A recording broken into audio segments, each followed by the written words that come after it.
Merci Saint-Esprit pour ta présence encore en ce jour. Merci pour ta fidélité. Nous te prions au nom de Jésus de prendre le contrôle tout entier de ce moment de méditation que nous commençons maintenant. Saint-Esprit, nous admirons et nous affectionnons ta sainte présence. Merci de venir. Viens maintenant. Viens disposer nos cœurs. Viens disposer l'atmosphère. Maïnomi kanda maunte. Remola bayantoni kanda mama. Enegora bayanoni kanda maundi shindabra. Ranale kunda maundi sunta baba hinge rebro. Rama indo kinda maundi shonda balinge nerora. Ine kumaya Yande meloka maïndore rebro santema. La Bible t'appelle l'esprit de vérité et qui conduit dans toute la vérité. Maïnge ne kuma shamba baba ringola indu mounting in menora regola bai sanda mounting in mo shambage in kanda bre ronga bountung in mountain to da rebro gaya masinke nola hindi mino mounting ngeyo ani nulama hinde gunde bra ina yondu bauni kinte mane kundare mainto nolinga maune sombare kande maun sondi ba ina kando rumba le sondi gine maun chenta. Viens et visite-nous Saint-Esprit. Nous avons besoin de ta visitation, de ta touche maintenant. Viens Saint-Esprit. Mayon tan mahi kebre regola unting maun tindare Maya shamba intongera rabada kintero ligana mauni sontembange dingi kungare. Prends le contrôle tout entier de cette atmosphère. Oui, prends le contrôle du cœur de chacun de nous, Saint-Esprit. Touche le cœur de quelqu'un, visite le cœur de quelqu'un, fais du bien à quelqu'un, empare-toi de quelqu'un, enveloppe-nous, Saint-Esprit. Ngoi shambare, rebragana sonema, hammeyuna maondi, nikindoga, ondi kimbre, kunda shamba baba. Et la Bible dit, oh, le Seigneur c'est l'Esprit. Et là où est l'Esprit du Seigneur, là est la liberté.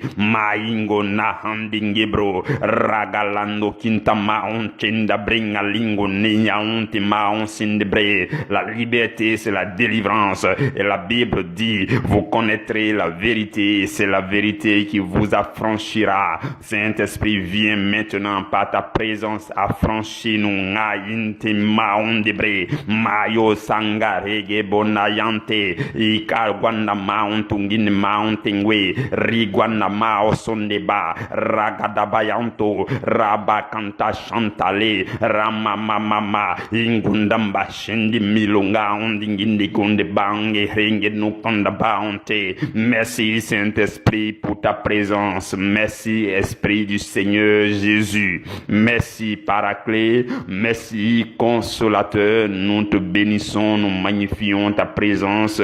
Nous aimons ta présence. Nous admirons grandement ta sainte présence. Merci Saint-Esprit. Merci Saint-Esprit. Viens maintenant et opère toutes choses pour la gloire de notre Dieu. Viens opérer toutes choses en nous pour la gloire de notre Dieu. Merci Saint-Esprit pour ta présence. Gloire à toi au nom de Jésus. Amen. Mes bien-aimés frères et sœurs, je vous salue chacun en son endroit. Nous sommes le mercredi 21 juillet et notre sous-thème pour aujourd'hui c'est apprendre à marcher dans l'amour selon le principe d'égalité. Apprendre à marcher dans l'amour selon le principe d'égalité. Ce que nous voyons en cette semaine, c'est comment est-ce que lorsque votre esprit devient amour, cet amour se manifeste. Comment cet amour s'exprime. C'est ce que nous sommes en train de voir en cette semaine. Hier et avant-hier, nous avons vu l'importance d'obéir à l'amour inconditionnel qui parle en nous en vue de nous orienter, en vue de nous aider à mieux manifester l'amour. L'amour pour Dieu et aussi l'amour pour les hommes. Nous allons poursuivre aujourd'hui dans le même élan de l'amour pour les hommes. Mes frères, mes sœurs bien-aimés, nous allons lire dans 2 Corinthiens 8.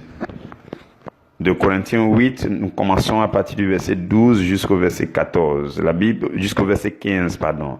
La Bible dit, la bonne volonté, quand elle existe, est agréable en raison de ce qu'elle peut avoir à sa disposition et non de ce qu'elle n'a pas. Car il s'agit non de vous exposer à la détresse pour soulager les autres, mais de suivre une règle d'égalité.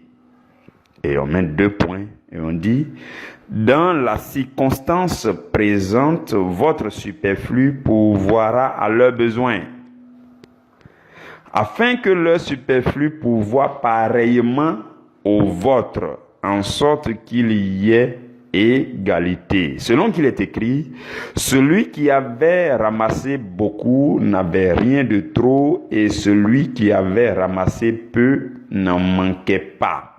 Parole du Seigneur, nous rendons grâce à Dieu. Mes frères, mes sœurs bien-aimés, je voudrais commencer ce message par nous présenter 2 situations dans lesquelles nous nous trouvons souvent, ou du moins la plupart d'entre nous, chacun se trouve dans une de ces 2 situations. C'est que il y a une catégorie de personnes qui se retrouvent dans des situations assez compliquées. Et dans ces situations, ils ont du mal à percevoir Dieu, à obéir à Dieu, à comprendre Dieu. Lorsqu'on prêche, on perçoit difficilement des situations de soucis, des problèmes de ce monde, des complications, la pauvreté entre griffes, la galère, le manque. Et il y a des personnes qui se trouvent dans de telles situations et dans la pratique, ce n'est pas aisé pour eux de manifester l'amour. Par contre, ils sont dans la position des personnes qui ont besoin d'amour. Vous comprenez? Et la deuxième situation, c'est la situation des personnes, tout va plutôt bien, ou du moins tout est normal. On a de quoi manger, on a le minimum pour subvenir à nos besoins, on n'a pas de soucis, de grands besoins matériels. Les problèmes financiers, il n'y en a pas vraiment assez. La situation est plus ou moins normale. Et dans cette situation, on parvient à comprendre les histoires d'il faut aimer, ainsi de suite. C'est aisé, c'est facile à comprendre, c'est facile à appliquer, c'est un peu mieux, voilà, je veux dire. Et ceux qui sont dans cette situation, sont amenés à donner l'amour, puisque eux, ils peuvent assez facilement manifester l'amour. Il y a un peu de confort. Donc, à cause de ce confort, ils peuvent mieux manifester l'amour. Vous voyez les 2 situations. Ok. Dans le texte que nous avons lu, au verset 15, la Bible fait référence à l'Ancien Testament lorsque Dieu envoyait la manne et que le peuple de Dieu était appelé à aller ramasser. Donc la Bible parle de ce principe d'égalité selon lequel tous ceux qui prétendaient prendre beaucoup de manne, au finish, en fait, ils n'avaient rien de trop.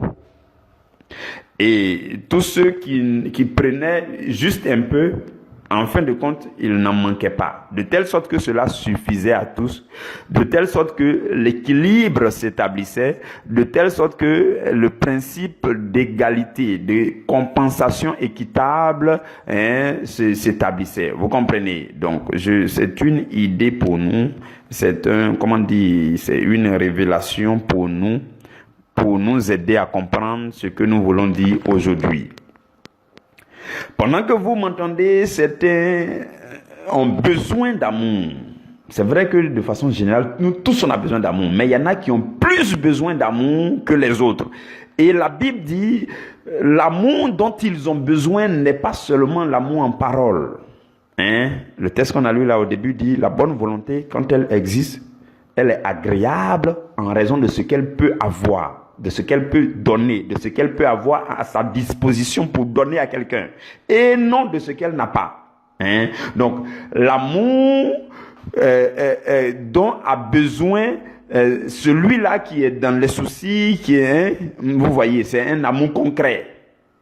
Et cet amour peut provenir de toi qui es dans une situation un peu plus confortable. Vous comprenez? De telle sorte que ceux qui sont dans la situation où ils ont besoin d'amour reçoivent l'amour de ceux qui sont dans une situation un peu plus aisée. Vous comprenez? De sorte que un autre jour, si vous avez aussi besoin d'amour, Dieu enverra d'autres personnes pour vous donner l'amour. Il y a un principe comme ça au sujet de l'amour. Il arrive dans certaines saisons de votre vie, vous êtes capable, vous vous sentez capable de manifester l'amour, de donner l'amour, d'aimer les autres, que ce soit en termes de parole, d'affection, d'assistance, que ce soit aussi en termes d'aide financière, matérielle. Vous êtes dans cette position. Dieu vous met dans cette position pour que vous puissiez donner l'amour présentement. Parce qu'il peut arriver demain que vous ayez besoin de l'amour. Et Dieu enverra aussi une autre personne pour vous donner l'amour. Pourquoi? Pour qu'il y ait un équilibre, pour que toute chose soit équitable, pour que là où toi tu as besoin, quelqu'un te comble. Là où l'autre a besoin, toi tu sois capable de combler. Vous avez compris? Vous comprenez? Il y a cette règle-là, il y a ce principe-là qu'il faut se mettre dedans. Pendant que vous m'entendez, vous sentez en vous la capacité d'aimer. Aimer sans vous retenir. Aimer, parce que dans le moment présent, vous voyez le verset 14 l'a dit, dans la circonstance présente, votre superflu va pourvoir à leurs besoins. Dans la circonstance présente, dans la situation présente, votre amour leur sera utile.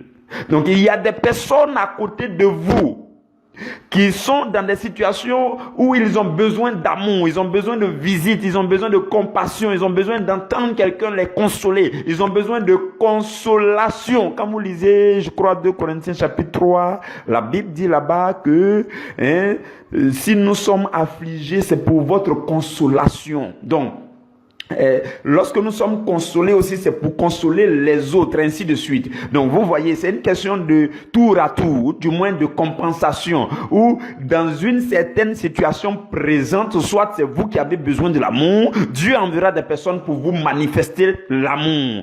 Ou alors un moment viendra encore où vous serez dans la position de celui qui peut donner l'amour. N'hésitez pas à donner l'amour. Mon message aujourd'hui, c'est de nous amener à comprendre que il arrive que c'est nous qui pouvons donner l'amour, et il arrivera aussi que c'est nous qui avons besoin d'amour. Il faut qu'on sache marcher entre ces lignes. Vous avez compris? C'est le message d'aujourd'hui. Il y a ce principe-là qui existe et qui s'applique aussi à l'amour. Dans votre situation présente, vous pouvez donner l'amour, n'hésitez pas. C'est en quelque sorte un crédit d'amour que vous donnez. Mais ne prenez pas ça en termes de crédit. Parce que la Bible dit aussi quelque part que ne devez rien à personne si ce n'est de vous aimer les uns les autres. Vous avez vu ce verset-là. Ne devez rien à personne. Ça veut dire que constamment, c'est l'amour que je dois. Je dois l'amour. Tant que je peux manifester l'amour, je dois l'amour. Tant que je peux aimer, j'aime. Parce qu'on ne sait jamais. Demain, ça peut être moi qui suis dans la position où j'ai besoin d'amour. Dieu enverra des personnes pour manifester l'amour pour moi, pour m'aimer, pour m'affectionner, pour m'assister, pour m'aider, pour me consoler. Dieu le fera si je comprends ce principe, si je me mets dans ce principe, si je marche dans ce principe et que je reconnais les moments où il faut manifester l'amour et que je manifeste, alors je suis tranquille. Je suis en plein dans ce principe-là, de telle sorte que je ne manquerai pas d'amour. Là où les gens verront que je suis dans une situation moins confortable, moins privilégiée, moins aisée, les autres viendront me manifester l'amour et je serai comblé. Le superflu pourvoira à mon besoin d'amour. Vous comprenez? De telle sorte qu'il ne me manquera pas d'amour. Parce que j'ai compris ce principe. Parce que hier, lorsque j'étais en position d'aimer, je n'ai pas hésité. Lorsque j'étais en position d'aider, je n'ai pas hésité. Lorsque j'étais en position d'assister quelqu'un, de consoler quelqu'un, de rendre visite à quelqu'un, je n'ai pas hésité. Je comprends le principe d'égalité, le principe de compensation, d'équilibre. Je comprends ce principe. Je marche dans ce principe. Chaque jour, tant que je peux manifester l'amour, je manifeste. Parce que je sais que demain après-demain, je peux avoir besoin de l'amour et quelqu'un viendra aussi me manifester son amour. Vous comprenez? Vous avez compris? Maintenant, je le dis ainsi, c'est vrai, mais tant que vous pouvez manifester l'amour, peu importe votre situation. Parce que, vous voyez, il arrive aussi que Dieu nous observe. Dieu nous observe. Dieu, souvent, il voit nos cœurs. Il sait que toi, quand tu as beaucoup, quand tu es à l'aise là, tu n'aimes plus. Tu arrêtes d'aimer. Tu deviens arrogant, égoïste. Dieu, il sonde nos cœurs. Il regarde à nos cœurs pour voir qui sont ceux qui ont les meilleures dispositions de cœur. Et cela fait que Dieu te maintient un peu longtemps quand même dans une situation d'inconfort, de difficulté, de problème, pour que ton cœur soit exercé, pour que ton cœur parvienne à comprendre certaines choses avant que Dieu te comble de bénédictions. Parce que trop vite, lorsque Dieu te comblera de bénédictions, ça peut être catastrophique pour ceux qui sont autour de toi. Tout de suite, tu es arrogant, tout de suite, tu es hautain, tout de suite, tes épaules ont dépassé ta tête, et puis tu ne considères plus personne. Vous comprenez? Voilà pourquoi le conseil que je nous donne aussi, lorsque vous n'avez rien, manifestez l'amour. Lorsque vous êtes dans les problèmes, faites l'effort de manifester l'amour, de donner l'amour. Même si vous sentez le besoin d'être aimé, faites l'effort d'aimer. Vous avez compris? Même si, parce qu'il y a des gens qui passent le temps à dire on ne m'aime pas.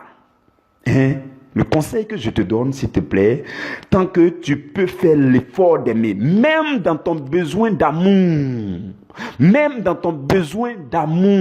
où tu as besoin qu'on t'affectionne, tu as besoin qu'on t'assiste, tu as besoin qu'on t'aide, tu as besoin qu'on te parle, tu as besoin qu'on te console, même au milieu de tous ces besoins, si tu peux faire l'effort de donner l'amour, il faut donner. Ça sera beaucoup plus agréable aux yeux du Seigneur. Ça sera beaucoup plus agréable. Ça sera beaucoup plus agréable, je vous le dis. Donc, quoi qu'il en soit, tant que nous pouvons donner l'amour, donnons l'amour. Mais le principe qui s'applique aussi, c'est que quand vous avez besoin d'amour, Dieu vous enverra des personnes qui vont manifester l'amour de façon pratique. Je parle de l'amour pratique. Parce que vous aurez compris que quand l'autre avait besoin d'amour, vous avez manifesté l'amour. Donc, marchons selon ce principe. Lorsque votre esprit devient de plus en plus un être d'amour, ce sont ces principes-là selon lesquels vous marchez. Vous comprenez ces principes. Vous vivez en fonction de ces principes. Vous comprenez? Vous marchez dedans. Chaque jour, quand vous sortez, vous êtes, Vous essayez de voir autour de vous qui sont ceux qui ont besoin d'amour. Comment je peux donner l'amour aujourd'hui? À la rigueur, bien-aimés frères et sœurs, chaque jour, durant la journée, on essaie de voir comment on peut donner l'amour aujourd'hui. Et le conseil que je donne fréquemment, c'est ça peut commencer chez toi, ceux avec qui tu as dormi. Tu ne peux pas prétendre aller aimer ceux qui sont dehors, et être zélé pour les aimer, alors que ceux qui sont dedans, tu les détestes. Ça aussi, c'est grave. Vous comprenez? Donc, ça commence par chez vous, le matin, quand vous vous réveillez. Quel est le sourire que vous donnez à ceux qui sont là? Est-ce que c'est la bonne humeur déjà à la maison? Est-ce que c'est l'entente déjà à la maison? Est-ce que c'est déjà une atmosphère où règne l'amour déjà à la maison? Est-ce que c'est le cas? On doit veiller à ces choses chaque jour. Chaque jour, parce que les gens ont besoin d'affection, ils ont besoin d'entendre des paroles de grâce, des paroles qui consolent. Des gens sont dans le besoin autour de nous. Donc nous, qu'est-ce qu'on a à faire aujourd'hui? C'est de chercher à voir si on peut donner l'amour.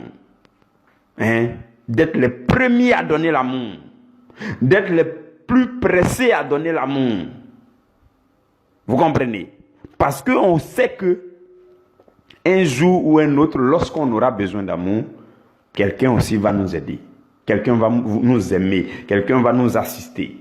Vous avez compris? Donc, c'est cette règle d'égalité-là. Et l'apôtre dit, dans la circonstance présente. Ça veut dire que toi, tu es dans une situation présente. Ça, c'est ta situation présente. Cette situation où tu es dans le manque, où tu es dans le besoin, le superflu de quelqu'un d'autre ou bien d'autres personnes viendra pour te consoler. Afin que, dans une autre circonstance, toi aussi tu puisses pourvoir aux besoins d'amour des autres. Vous comprenez? Et il dit en sorte qu'il y ait égalité. Vous comprenez? Donc c'est un principe. Donc lorsque nous devenons de plus en plus amour, nous cherchons à donner l'amour parce que nous sommes conscients que la Bible dit donnez et il vous sera donné. Le principe de donner, c'est vraiment, nous devons marcher dedans. On doit être les premiers à donner. Beaucoup de personnes demandent pour recevoir. Ils sont dans l'attente. Ils veulent le recevoir. Pendant que tu m'entends, quelle est la dernière fois tu as donné l'amour et puis tu as arrêté de dire non, on ne m'aime pas. Non, on ne m'a pas fait ceci. Non, on ne m'a pas donné. Non, on ne m'a pas assisté. Quand j'étais dans ceci, on ne m'a pas fait ceci. Et ainsi, c'est un peu comme ça ta mentalité. Et il faut changer maintenant pour que tu sois le premier à donner. Et ne pas murmurer, ne pas te plaindre lorsque tu n'as pas reçu. La Bible dit, il est vrai, dans Matthieu 7,7, vous savez, la Bible dit, demandez et il vous sera donné. Mais, si vous lisez la suite là, au verset 11, la Bible dit, dans Matthieu 7, verset 11, la Bible dit, c'est ce que tu demandes à Dieu. Vous avez compris, c'est ce que tu demandes à Dieu. Voilà pourquoi dans le verset 11, la Bible dit, si vous qui êtes méchants, vous savez donner de bonnes choses à vos enfants, à combien plus forte raison le Père Céleste ne donnera-t-il pas les bonnes choses à ceux qui demandent? À ceux qui demandent. Parce que dans Matthieu 7,7, il est écrit, demandez et il vous sera donné. Donc, demande là, demande dans ce lot de versets là. Le mot demande là, ça s'adresse à Dieu. Maintenant, Dieu peut passer par d'autres personnes pour vous donner. Donc, ne vous levez pas au nom du verset de Matthieu 7,7 pour aller demander aux hommes. Et puis, finalement, vous vous plaignez parce que vous n'avez pas reçu des hommes. Matthieu 7,7 là, quand on dit demander, il vous sera donné là. Le mot demande là, ça concerne Dieu. Demandez à Dieu. Lisez tout l'ensemble des versets pour mieux comprendre. Matthieu 7,7 dit demandez, vous sera donné, frappez, on vous ouvrira, ainsi de suite. Maintenant, quand vous lisez la suite jusqu'au verset 11, on dit à combien plus forte raison votre Père Céleste ne vous donnera pas les bonnes choses si vous les lui demandez. Donc, c'est une demande envers le Père Céleste. Et si le Père Céleste passe par des hommes, comme il le fait régulièrement, pour vous donner, il n'y a pas de souci. Mais, vous ne devez pas vous plaindre parce que les hommes ne vous ont pas donné. Vous comprenez? Si vous avez très bien compris, comprenez aussi que là où ça marche mieux, c'est, la Bible dit, donnez et il vous sera donné. Hein, vous comprenez? Donnez et il vous sera donné. Donc, pour que ce soit complet, il faut qu'on donne. Donc, si tu n'as pas pris l'habitude de donner et que tu prends l'habitude de demander, si tu ne reçois pas, ne te plains pas. Parce que tu n'es pas un donneur. Ce sont les donneurs qui reçoivent. Hein? Les bons donneurs reçoivent. Quand tu donnes, tu donnes, tu donnes, tu donnes. Et Dieu remarque que tu es un bon donneur. Tu es toujours le plus pressé à donner, à manifester l'amour, à aider quelqu'un, à assister quelqu'un. Quand Dieu voit cela, le jour où tu demandes, ça vient facilement. Vous avez compris? Le jour où toi tu demandes, ça vient facilement parce que tu as donné, donné, donné, donné, donné. Et maintenant que tu as demandé, ça vient. Ça vient sans tarder. Si vous voulez que vos exaucements soient rapides et prompts, soyez des gens qui donnent. Parce que quand tu donnes, tu participes à l'exaucement de quelqu'un. Quelqu'un avait demandé et Dieu veut passer par toi pour l'exaucer. Et tu obéis à la voix de Dieu pour aller lui donner. Et tu donnes, et tu donnes, et tu donnes. Le jour où tu vas demander aussi, Dieu va précipiter des personnes pour venir te donner. Vous comprenez ce principe? C'est magnifique. Donc ne soyons pas des personnes qui ne font que demander, demander sans jamais donner. Soyons des donneurs parce que les bons donneurs sont des bons receveurs. Vous comprenez? Donc, suivons ces principes, marchons là-dedans, afin que notre amour puisse porter du fruit pour notre vie. Donc, si vous analysez bien votre vie, et dans certaines circonstances, dans certaines situations, à certains moments, vous avez besoin d'amour, Dieu enverra des personnes pour vous manifester l'amour. Ne soyez pas des personnes qui se plaignent parce qu'ils n'ont pas reçu. Mais le mieux serait qu'on donne tant qu'on peut donner, qu'on manifeste l'amour tant qu'on peut manifester, pour qu'il y ait égalité, pour que le principe d'égalité, de compensation, d'équitabilité, d'équilibre au niveau de l'amour puisse se manifester, pour que cela soit aussi bénéfique pour nous. Vous avez compris, c'est notre message de ce jour. J'aimerais bénir le nom du Seigneur. Nous sommes à la fin. Je rends grâce à Dieu pour vos vies. Je dis merci au Seigneur pour vos vies, pour votre obéissance. C'est une très belle obéissance que de se disposer chaque jour pour écouter le message divin. Parce que vous croyez que le message de chaque jour contient quelque chose qui va bénir votre vie, qui va toucher votre vie, qui va contribuer à l'accomplissement de votre mission sur la terre, et vous vous connectez régulièrement. Ce n'est pas un homme que vous vous connectez, non, mais c'est au Saint-Esprit de Dieu que vous vous connectez. Voilà pourquoi pendant que vous entendez ces messages, c'est un transfert qui s'opère dans votre vie. Ce sont des choses magnifiques que le Seigneur transfère dans votre vie. Ce sont des grâces et des bénédictions que vous verrez de vos propres yeux dans votre vie, afin que votre joie soit parfaite et que le Seigneur Jésus soit glorifié. Que Dieu vous bénisse et que la main du Seigneur demeure sur nous. Demain, jeudi 22, notre sous-thème, ça sera comment s'exprime la mentalité d'assistance automatique. Et on va voir ça aussi demain. C'est toujours dans le même élan. Donc, comment s'exprime la mentalité d'assistance automatique? Donc, notre esprit doit épouser cette mentalité où automatiquement, c'est-à-dire que quand on me réveille brusquement, ce qui vient dans mon esprit d'abord, c'est comment je vais faire pour aider quelqu'un. Vous comprenez? On va parler de ça demain. Et nous allons lire Luc chapitre 10, versets 25 à 37. Merci Saint-Esprit pour ta présence aujourd'hui. Nous apprécions ta présence continuelle. Merci, merci, merci Saint-Esprit. Merci pour le bien que tu nous fais. Merci pour ta visitation. Merci pour ta touche. Merci de ce que, à l'endroit où mon frère et ma soeur se trouvent, tu as rempli cet endroit et tu fais du bien à ceux qui sont dans cet endroit. Merci d'avoir visité nos cœurs. Saint-Esprit, demeure avec nous. Demeure avec celui qui est sous le son de ma voix. Oui, pendant qu'il entend le son de ma voix, demeure avec lui. Rentre dans son cœur. Remplis son atmosphère marche avec lui, marche avec tes enfants, marche avec tes enfants, sois leur lumière, sois leur force, sois leur sagesse, sois leur intelligence, sois avec eux, marche avec eux, oriente-les, donne-leur, Saint-Esprit, la force de chaque jour. Je te supplie que la grâce, la bénédiction du Seigneur Jésus repose sur nos vies au nom de Jésus. Amen.